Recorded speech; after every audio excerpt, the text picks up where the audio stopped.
आता बातमी अकोल्यामधून आहे। अकोला जिल्ह्यामध्ये गेल्या 2 दिवसांपासून डिझेल टंचाईमुळे अनेक पेट्रोल पंपांवर डिझेल उपलब्ध नसल्याने वाहन चालकांना मोठा त्रास सहन करावा लागत होता।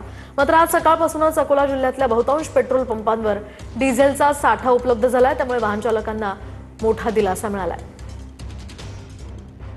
आपण पाहतोय एकीकडे अनेक ठिकाणी खरं तर इंधनाचा तुटवडा जाणवत असताना अकोल्यामध्ये काहीशी दिलासादायक परिस्थिती पाहायला मिळते। डिझेलचा साठा आता उपलब्ध झालाय, त्यामुळे या ठिकाणी नागरिकांना मोठा दिलासा मिळाल्याचं पाहायला मिळत आहे।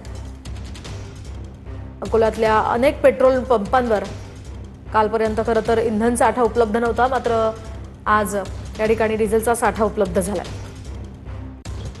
एकीकडे राज्यामध्ये डिझेलचा हाहाकार माजत असताना दुसरीकडे अकोला जिल्ह्याला लागून असलेल्या बुलढाणा आणि वाशिम मध्ये मोठ्या प्रमाणामध्ये पेट्रोल पंपवर रांगा आपल्याला पाहायला मिळत आहे। त्यासोबत कॅना यासाठी दिसत आहे। पण जशी परिस्थिती सध्या तरी अकोल्यामध्ये नाही, आपण शकतो की आपण अकोला शहरातल्या या उमरी पेट्रोल पंपवर या ठिकाणी मोठ्या प्रमाणात पाहू शकतो। तर या ठिकाणी डिझेल उपलब्ध आहे। त्याची कालची परिस्थिती नाही, पण आज या सर्वीकडे स्टॉक आल्यामुळे आता सध्या तरी सर्वीकडे डिझेल अवेलेबल असल्यामुळे आता तरी म्हणजे अकोलेकरांना आता डिझेलसाठी कुठेही वनवन फिरावं लागणार नाहीये। गणेश सोनवणे, टीव्ही मराठी, अकोला।